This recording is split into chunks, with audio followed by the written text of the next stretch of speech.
गरीब घर लोक देखले भिक्षा कले कहले बाबरे कौन खाया देवे से कहला आज्ञा मुझे गरीब लोक मो घर कौन अच्छी अरे जहाँ अच्छी दे साधु ता घर अन्न ग्रहण कले साधुंर गोटे धर्म जहाँ घर अन्न ग्रहण करेंगे कि ना कि देकी जी से कहे ऋणी हे आशीर्वाद करेंगे भगवान पाखे प्रार्थना करेंगे कि उपदेश देवे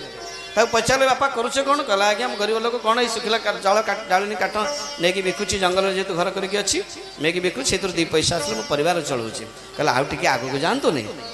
कहला आगू जी हाँ टे आगू जीव ना जो आगू गला देखला खाली चंदन बण से जाइन आगू कहला अरे चंदन काठ चिन्ह देला से खंडे खंडे काटिक आनिक बिकिकी रोजगार कला पैसा अधिक पैसा है आउ टे भलरे चलला सुस्थ चलला ओह बढ़िया आराम से चलला चंदन काठ दाम किसी दिन पर साधु सही बेटा आसिले पुणी भेट हेले कहले बापा केमी अच्छे कहला आज्ञा आपन आशीर्वाद आप कृपार आप उपदेश भलरे अच्छे बहुत भलरे अच्छे कहले केमी कहले आप जो कहले टी आगू जाम आगू देखली चंदन काठ चंदन बण से